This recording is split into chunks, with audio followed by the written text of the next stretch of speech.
बोलिए सच्चे दरबार की जय। आइए माता श्री का ध्यान करते हैं भक्तों। भक्तों, माँ स्कंद माता, पंचमम स्कंद मातेति, 5वें दिन माँ स्कंद माता की आराधना हम सब करते हैं। कथा श्रवण करें भक्तों।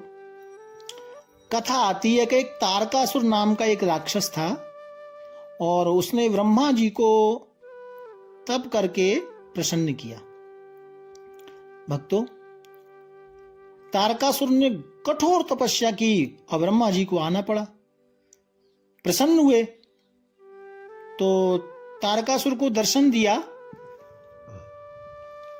तारकासुर के सामने ब्रह्मा जी आए और कहा, मैं तुमसे प्रसन्न हूं, वर मांगो, क्या चाहिए? तारकासुर ने कहा, ब्रह्मदेव, यदि आप मुझसे प्रसन्न हैं तो मुझे अमर कर दो। ब्रह्मा जी ने कहा कि भैया ये तो सृष्टि के अनुकूल नहीं है, अमरता का आशीर्वाद नहीं दे सकता, और कुछ भी वरदान मांगो।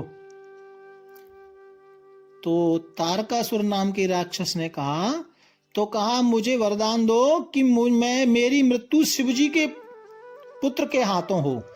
क्योंकि तारकासुर को लगता था कि शिवजी तो शमशानवासी हैं और परम ब्रह्मचारी हैं, औघड़दानी हैं, तो ब्याह शादी तो कभी अभी हुई नहीं, ना हो आगे होने वाली है। तो जब शादी विवाह नहीं होगा तो पुत्र कहां से आएगा? तो ब्रह्मा जी ने कहा, तथास्तु, शिव जी के बालक से ही आपका वध होगा। और ऐसा वरदान प्राप्त किया तारकासुर ने भक्तों। तो फिर तो वो उसको घमंड हो गया और उसको लगा कि अब शिव जी का पुत्र कहां से आएंगे। तो सब देवताओं को सताने लगा, ऋषियों को सताने लगा, कष्ट देने लगा और स्वर्ग में जाकर चढ़ाई कर दी भक्तों। इंद्र को भी परास्त कर दिया तारकासुर ने। बड़ा दैत्य था भक्तों। और सब दौड़े दौड़े ब्रह्मा जी की शरण में गए देवतागण। ब्रह्मा जी विष्णु जी के पास। फिर सब मिलके विष्णु जी को लगा कि इसका हल तो शंकर बाबा ही करेंगे। तो सब भगवान शंकर की शरण में आए। तब आग्रह किया, निवेदन किया शिव जी को। तब माता पार्वती से विवाह हुआ भक्तों शिव जी का। और माता पार्वती से विवाह हुआ तब कार्तिकेय स्वामी के पिता बने भगवान शंकर। और फिर ये बचपन में तारकासुर को मारने के लिए अब कार्तिकेय स्वामी आ तो गए, लेकिन बचपन में कार्तिकेय स्वामी को बड़ा तपस्या करनी पड़ी। भक्ति से, तप से, कष्टों से कार्तिकेय स्वामी को तैयार किया तारकासुर को मारने के लिए भक्तों। और आपको एक बात बताऊं, जो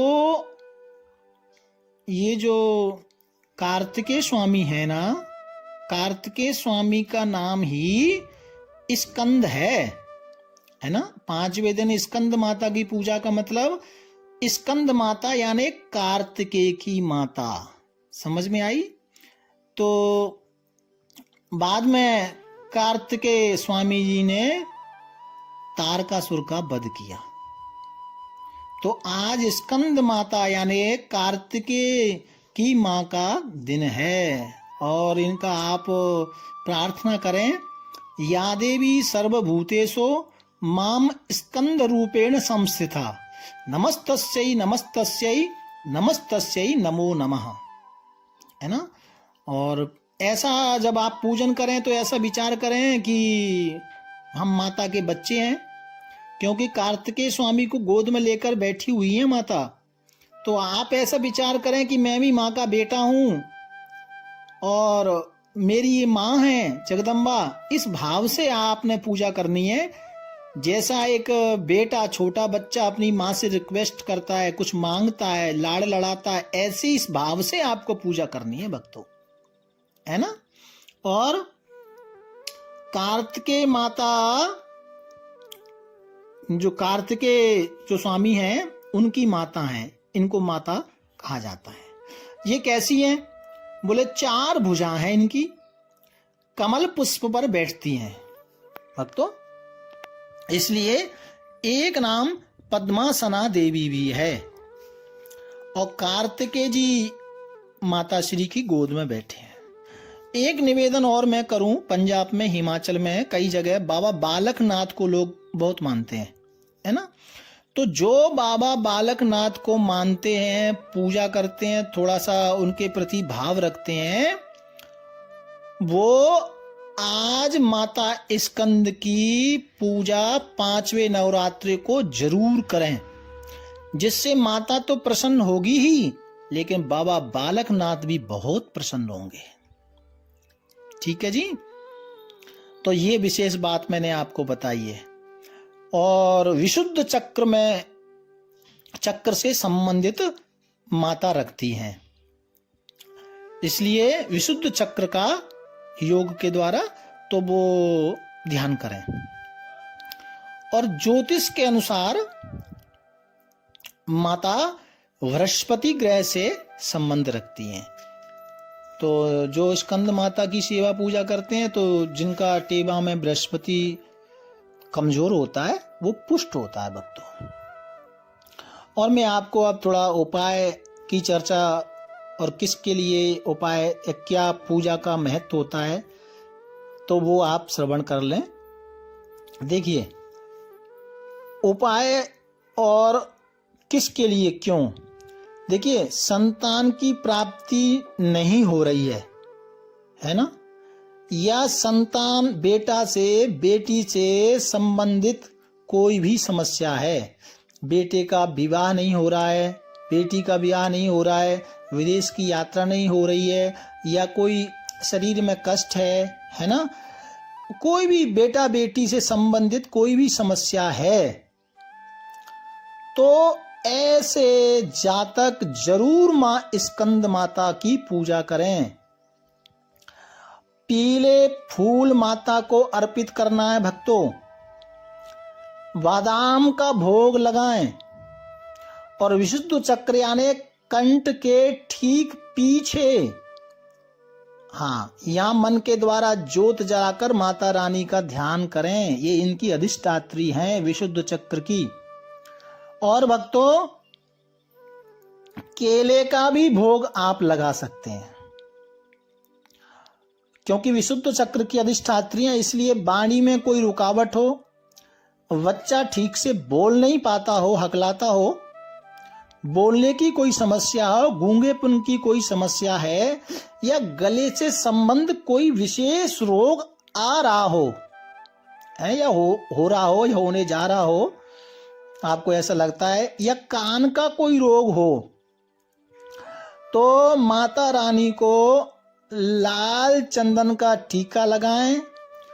छोटे बच्चों को कोई उपहार, जैसे बच्चों की खेलने की कोई वस्तु होती है, छोटे बच्चों को उपहार जरूर दें, जिससे, क्योंकि माता स्कंद माता कार्तिकेय की माता है, बच्चों को लाड़ लड़ा रही है माता रानी, इस भाव से यदि छोटे बच्चे प्रसन्न होंगे तो आपका कार्य जरूर बनेगा। ठीक है जी।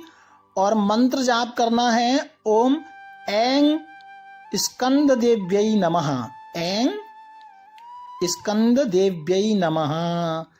ऐसा इस मंत्र का जाप करें, जितना आप कर सकते हैं, 10 बार, 20 बार, या 1 मिनट, 2 मिनट, 10 मिनट, या 108 बार, ये आपने जरूर करना है। ठीक है जी।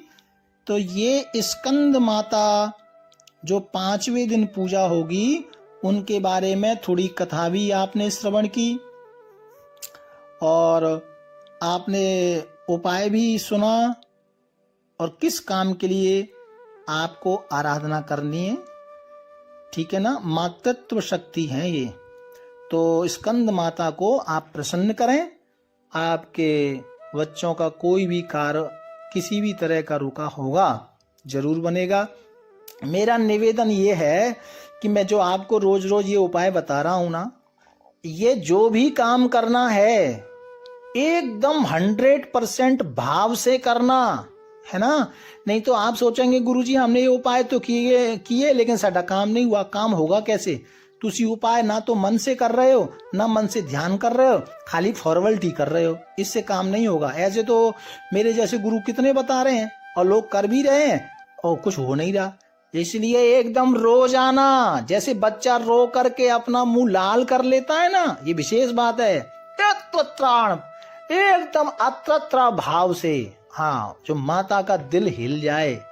छोटा, आपने देखा ना, छोटा बच्चा जब रोता है तो माँ ने एक बार सुनती नहीं, वो बेडरूम में रो रहा है, माँ किचन में है, नहीं सुनती।